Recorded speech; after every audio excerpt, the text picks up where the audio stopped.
एक बार फिर से आप लोगों का बहुत बहुत इस्तकबाल करता हूँ मैं। आदाब अर्ज़ खुशामदीद।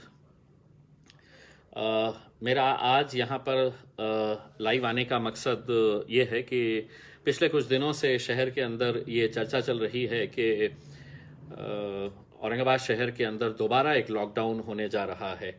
कई लोग फ़ोन करते हैं, कई लोग मिलते हैं और ये पूछते हैं कि ये लॉकडाउन कब से होने वाला है, कितने दिन के लिए होने वाला है, क्यों होने वाला है। कोई इसके हक़ में बात करते हैं, कोई इसके विरोध में बात करते हैं।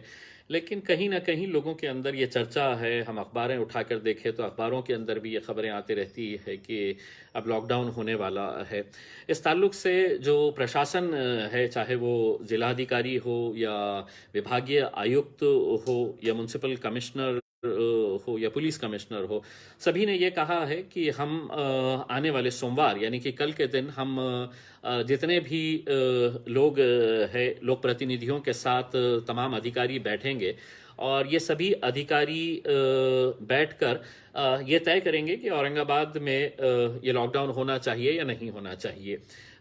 जितने भी अभी ओपिनियंस जो आए हैं, जितने भी लोगों के तरफ से जो राय आई है, उससे ऐसा लगता है कि सरकारी अधिकारी भी इस बात के हक़ में है कि लॉकडाउन होना चाहिए। और तकरीबन मैं समझता हूँ कि पूरे के पूरे आमदार और खासदार भी इस बात के हक़ में है कि लॉकडाउन होना चाहिए।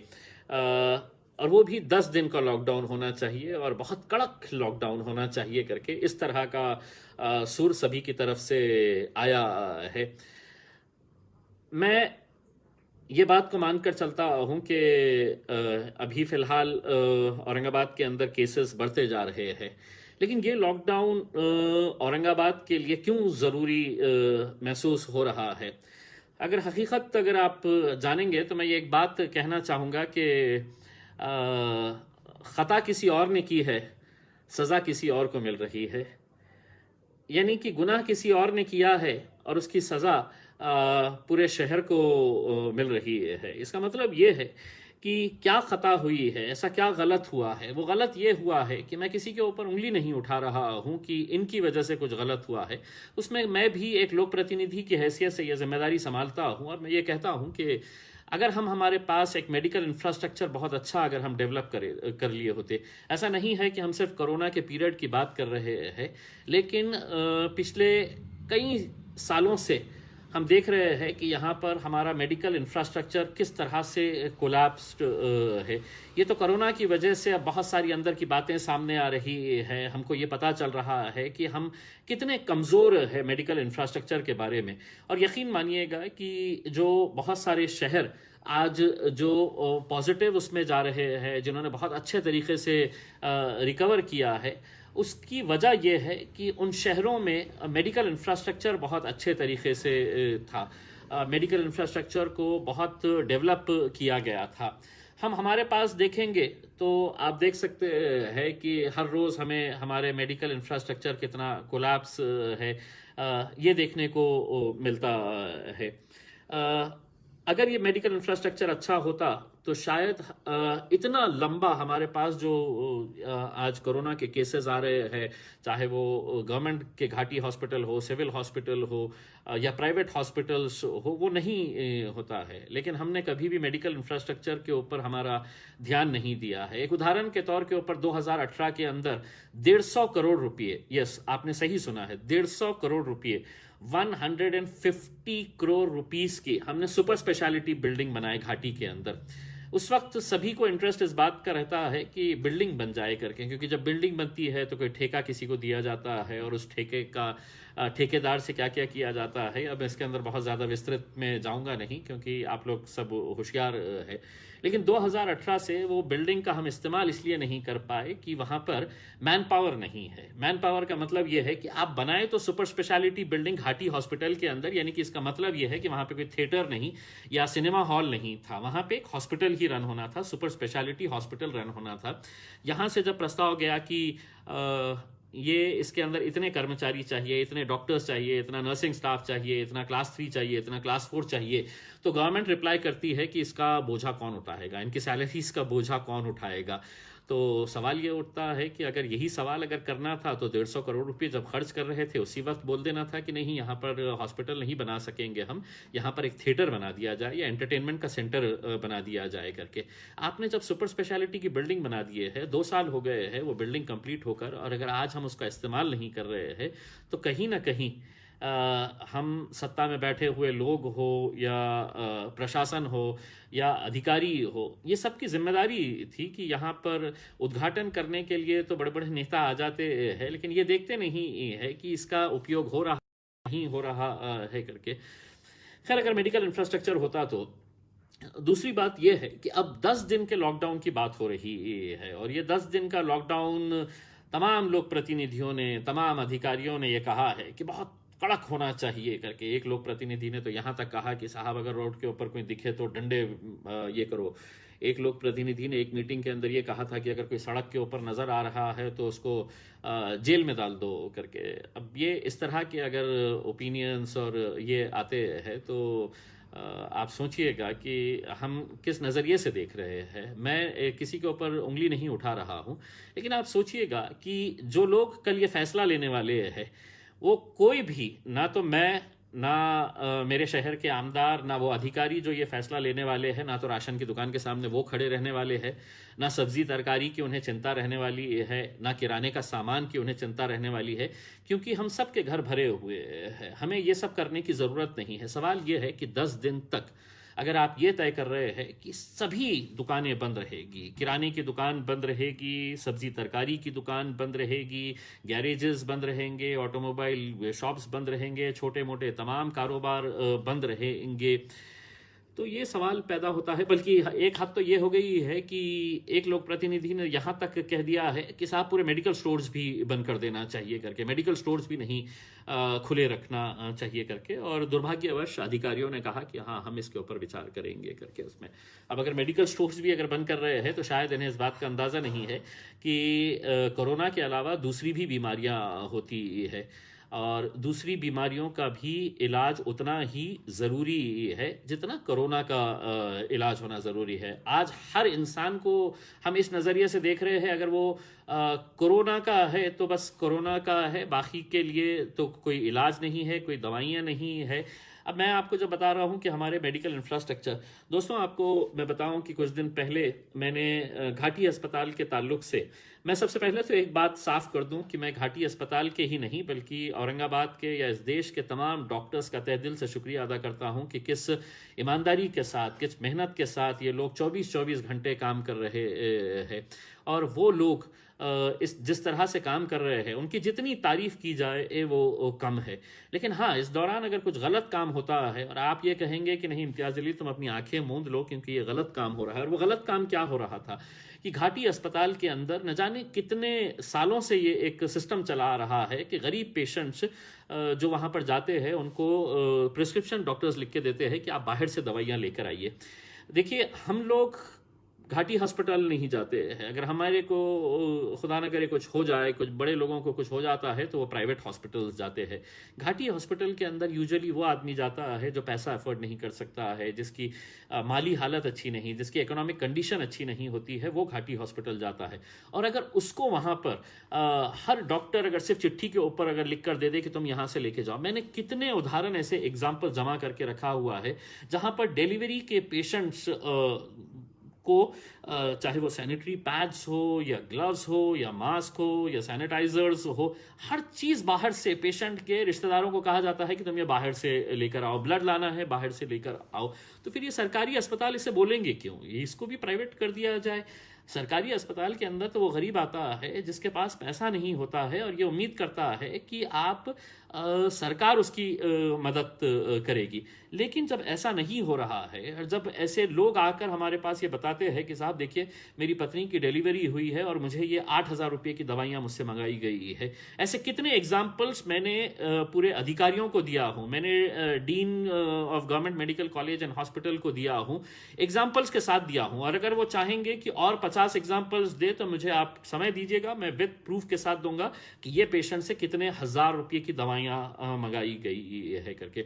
हमने खुद ने वहाँ पर जाके इंक्वायरी करे, मेरे साथ डिविजनल कमिश्नर साहब थे, कलेक्टर साहब थे, डीन मैडम थे, मेडिकल का स्टाफ था, और वहाँ पर ये बात सामने आई है कि उस घाटी हॉस्पिटल के अंदर बहुत सारे एजेंट्स घूमते हैं, चाहे वो ब्लड बैंक के एजेंट्स हो, चाहे वो मेडिकल स्टोर्स के एजेंट हो। जिस तरह अपन प्रिंट्रॉवेल पे देखते हैं ना कि ऑटो वाले को अगर कोई कस्टमर मिल जाता है तो 4 ऑटो वाले खींचते हैं, तो घाटी के अंदर भी वैसा ही सिस्टम हो गया है। जैसा ही पेशेंट का रिश्तेदार अगर हाथ में चिट्ठी लेकर आ रहा है तो 4 एजेंट्स उसको खींचते हैं, तू आ, हम 5% कम से देंगे, 10% कम से देंगे करके। तो ये सिस्टम वहां पर चला आ रहा है। और जब हमने सबूत के साथ दिया और वहां के डॉक्टर्स ने ये माना कि यहाँ पर एजेंट्स घूमते हैं, वहां के डॉक्टर्स ने ये माना उन अधिकारियों के सामने कि ये जो दवाइयाँ लिखकर दी गई है, ये पूरे के पूरे दवाइयाँ हमारे हॉस्पिटल के अंदर मौजूद है। तो सवाल ये है कि जब ये मौजूद है, इतने सारे दवाइयां आपके हॉस्पिटल के अंदर है, तो फिर ये गरीब के ऊपर ये बोझा क्यों डाला जा रहा है? तो एक डॉक्टर ने खड़े रहकर कहा कि नहीं साहब, वो स्टोर रूम के अंदर रहते हैं और स्टोर रूम में से वार्ड के अंदर नहीं पहुंच पाते हैं, तो डॉक्टर्स को चूंकि पेशेंट को अटेंड करना होता है तो वो चिट्ठी लिख के दे देता है करके। यानी कि आप सोचिएगा कि किस तरह का एक अंधाधुंध कारोबार वहां पर चल रहा है। मैंने ये मुद्दा उठाया है और स्वाभाविक है कि जिस हॉस्पिटल का जो प्रमुख होता है, अगर उसकी नाक के नीचे ये सब हो रहा है तो कहीं ना कहीं अकाउंटेबिलिटी फिक्स होनी चाहिए। मैंने कहा कि अगर ये सिस्टम अगर चल रहा है और सभी लोग मान रहे हैं कि ऐसा गोरख धंधा वहां पर चल रहा है, तो कहीं ना कहीं किसी न किसी के ऊपर एक्शन होना चाहिए। अब सवाल ये हुआ कि किसके ऊपर एक्शन करना चाहिए, तो पता चला कि एक नर्स के ऊपर एक्शन लिया जाएगा और एक रेसिडेंट डॉक्टर्स के ऊपर। मेरा ये कहना है कि रेसिडेंट डॉक्टर्स जो है वो मैं समझता हूँ कि पिछले 3-4 महीनों से जिस तरह से वो काम कर रहे हैं, ये यंग लड़के लड़कियां हैं जो 2nd year, 3rd year, 4th year के अंदर है, लेकिन उन्हें आज ड्यूटी दी गई है। उनकी प्राथमिकता ये होती है कि हम पेशेंट की जान किस तरह से बचाई जाए करके।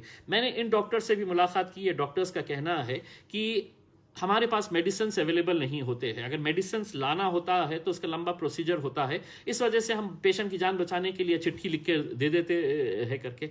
तो वो खुद उन्होंने ये माना है कि ये गलत है करके।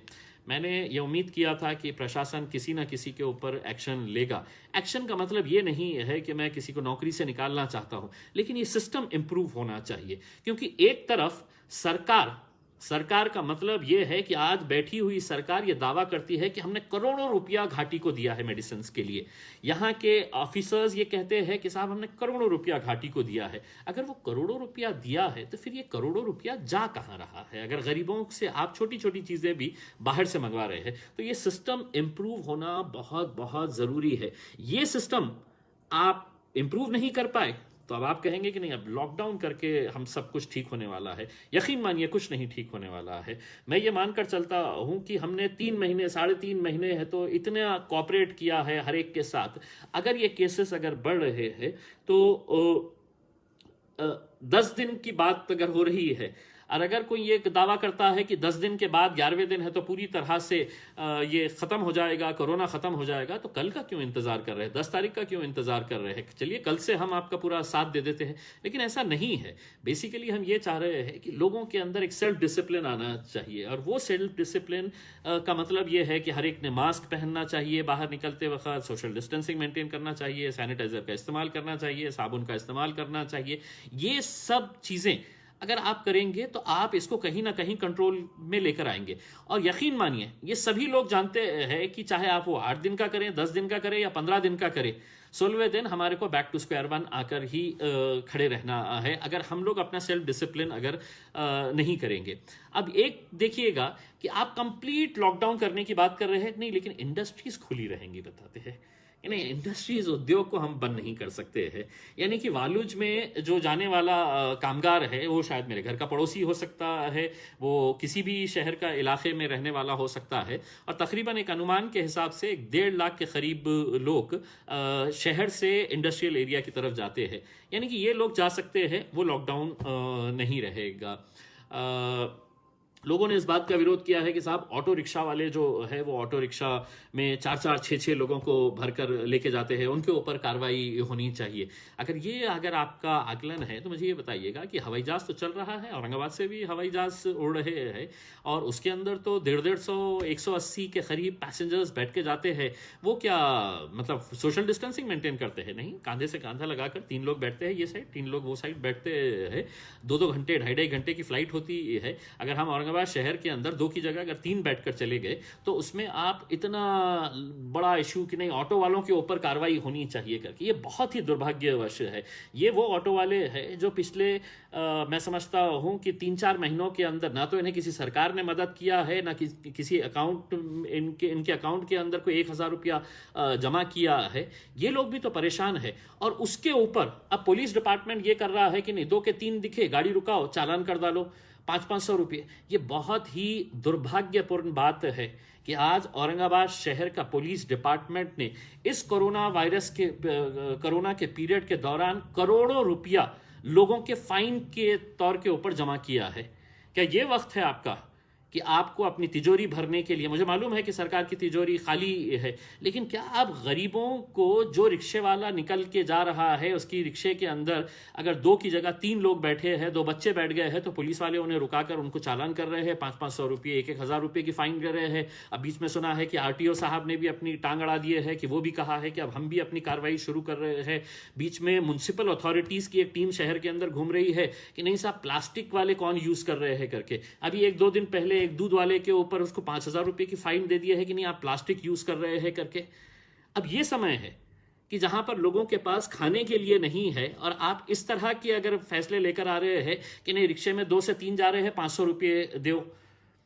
अगर आप प्लास्टिक यूज कर रहे हैं, प्लास्टिक का विरोध हम कर रहे हैं, मैंने खुद ने है तो प्रस्ताव दिया था, लेकिन यह समय नहीं है कि आप गरीबों की जेब के अंदर हाथ डालकर अपनी तिजोरी भरे।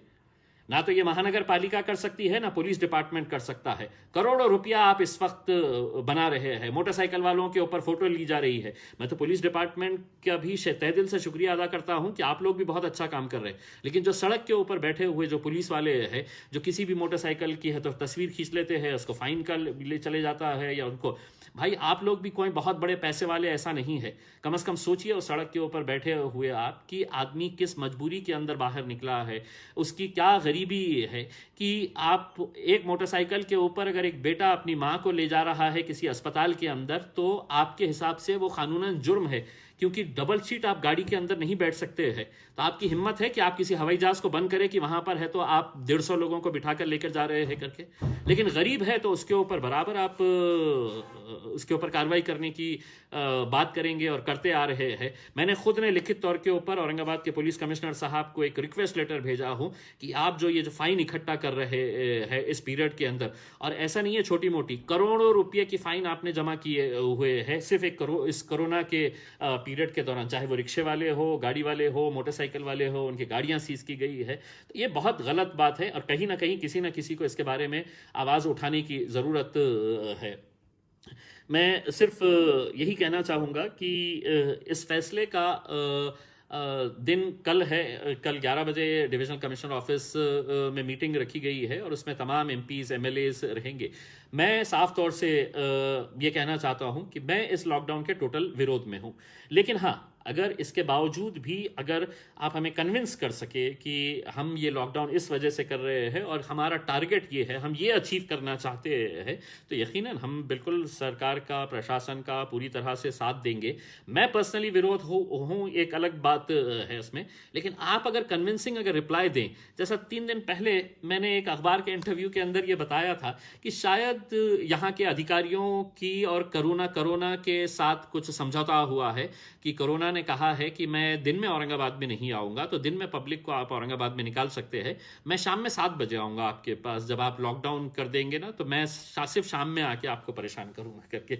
तो अगर इस तरह का अगर आप तर्क वितर्क देंगे कि आप दिन भर पब्लिक को कहेंगे और रात में जब सड़कों के ऊपर कोई रहता नहीं है, 9-10 बजे लोग अपने घरों में चले जाते हैं, 90% लोग घरों में चले जाते हैं, 10% वैसे भी घूमते फिरते रहते हैं, तो आप इस तरह का अगर फैसला लेंगे कि दिन भर पब्लिक घूमेगी बाहर और रात में आप लॉकडाउन करेंगे, तो ये एक अजीब विचित्र है। आपको कन्विंस करना पड़ेगा, आपको हमको समझाना पड़ेगा। हो सकता है कि मैं आप के उतना होशियार नहीं होगा, मुझे बहुत ज़्यादा समझ नहीं होगी, तो आप समझाइएगा कि मतलब हमारा ये रीज़निंग की वजह से हम ये फैसला कर रहे हैं। अगर आप टोटल लॉकडाउन की बात कर रहे हैं और आप कहेंगे कि नहीं साहब, हम छोटे मोटे किराए दुकानदारों को हम बंद करने वाले हैं, सब्जी तरकारी वालों को हम बंद करने वाले, लेकिन उद्योग चालू रहेगा, इंडस्ट्रीज चालू रहेगी। क्यों साहब? अगर औरंगाबाद की इंडस्ट्री को आप चालू रखेंगे और बाकी सबको बंद करेंगे, तो आप ऐसा करिएगा कि सब इंडस्ट्रीज वालों को बोलिएगा कि आपके पास जितने कर्मचारी वहां पर आ रहे हैं, तो आप जितने दिन का लॉकडाउन है उनको उसी इंडस्ट्रीज के अंदर रहने दीजिएगा, उनको यहाँ पर वापस औरंगाबाद के अंदर मत बुलाइए। अगर लॉकडाउन करना है तो आपको लॉकडाउन सही तरीके से करना है। ऐसा नहीं है कि नहीं मैं इसके लिए इसको खुला रखूंगा, इसको बंद कर दूंगा।